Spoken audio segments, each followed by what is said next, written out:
Want to just recap one of the things that we discussed yesterday about partnership. We all have difficulties. Yesterday, people said, very difficult to partner with NRLM. He's the guy to talk to. And of course, he's invited to design the program customers to his needs. I have had a fabulous partnership since 2000.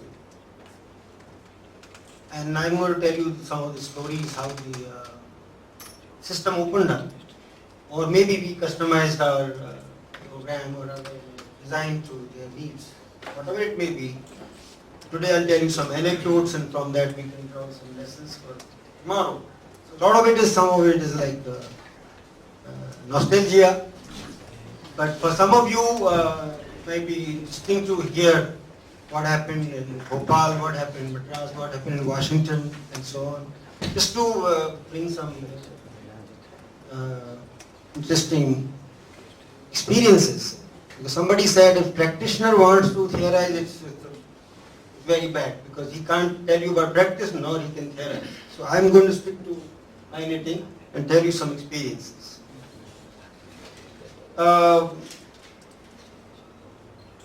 And I'm just going to give you a little bit of a preface that here I'm going to talk to you about the government officers, mostly IS officers. And the sense I want to pass on to you today is that two things. A, they work in a political context. All of us know that. But day in and day out, they are reporting to or working with political masters, as we call them. And they are elected representatives. So, what Murli has laid out has to have had a cabinet approval. And with the new government, it has to have had an approval of the PM. And from whatever I know, the way PM operates, it would have had Mr. Narendra Modi's approval as well. To bring you some personal dimension, my wife was with the health ministry. So, they were proposing to the Prime Minister that they should get 40 or 50,000 crores for this National Health Mission. So the combined urban and rural now. So PM wanted to listen to the presentation by the Secretary, and he gave initially about 40 minutes or so. So he sat for 2.5 hours with the Secretary. I think even Joint Secretary is not allowed to go and present to the Prime Minister. Only Secretary and Additional Secretary only can go and make a presentation. So, from that I'm just saying that an IS officer with whom you are talking, you are asking for any kind of a liberty or any kind of concession or any kind of acceptance of your idea, is working in an environment of political leadership.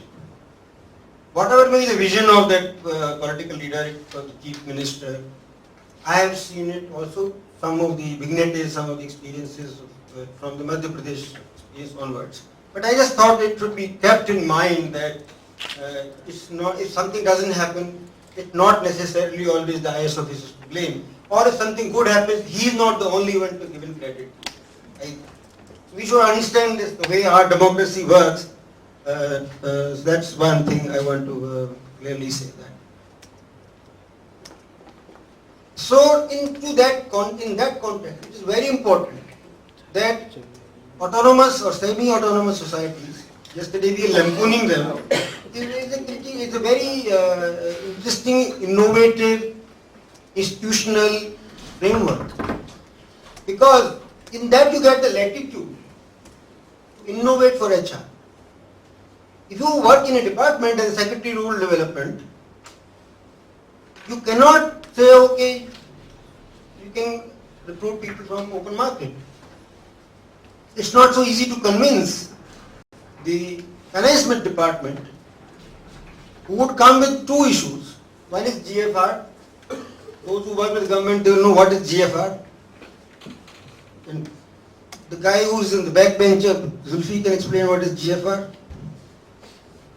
And second thing they come up with is financial liability to the state.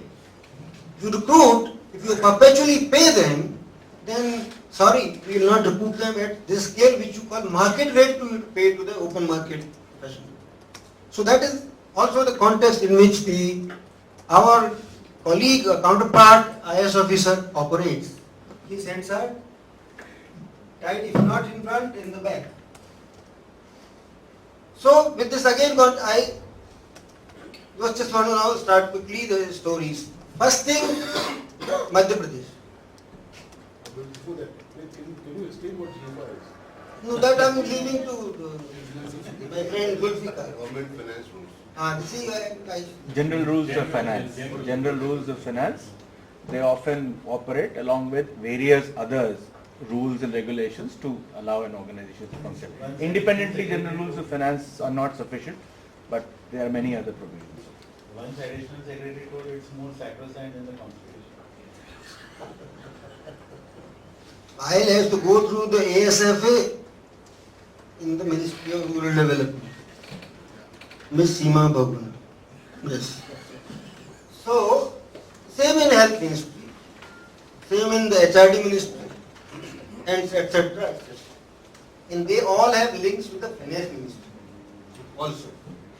So, Finance Minister only giving the money, now Planning Commission is not operating, the Planning Commission is not there, Finance Ministry will give the money to RD Ministry, how much money to give to NRDC, for example. So coming to this, Luis Constantino, the World Bank task team leader, in 2000 along with Ruth also came to us and said, we want to give $100 million to Madhya Pradesh, $100 million to Andhra Pradesh, $100 million to Rajasthan. Madhya Pradesh, they thought this community project.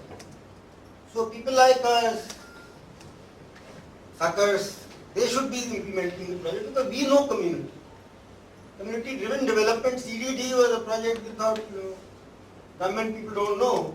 So the NGO should do it. They asked us to do a workshop. I was Bela because I had left Pradhan, so I said, okay, I'll do a workshop in Januma. We did it.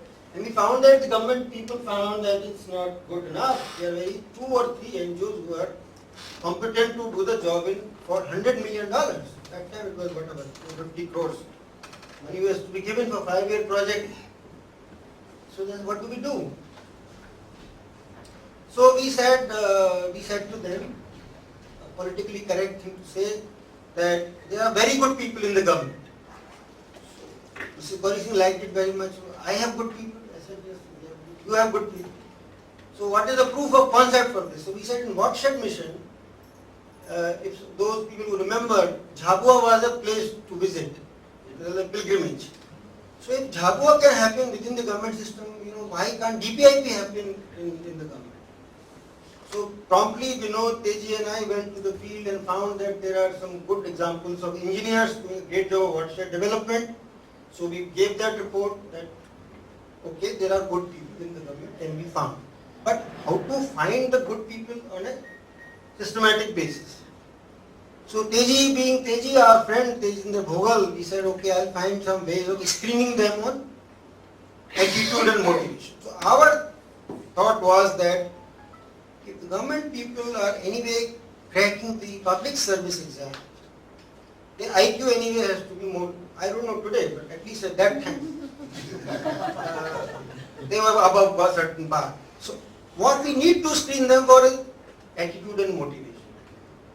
So some mumbo jumbo that we read in the management college about achievement motivation, so we tried to apply that and we did some testing of those methods and we found that We'll also get to know some good practices when we discuss about this with CEOs.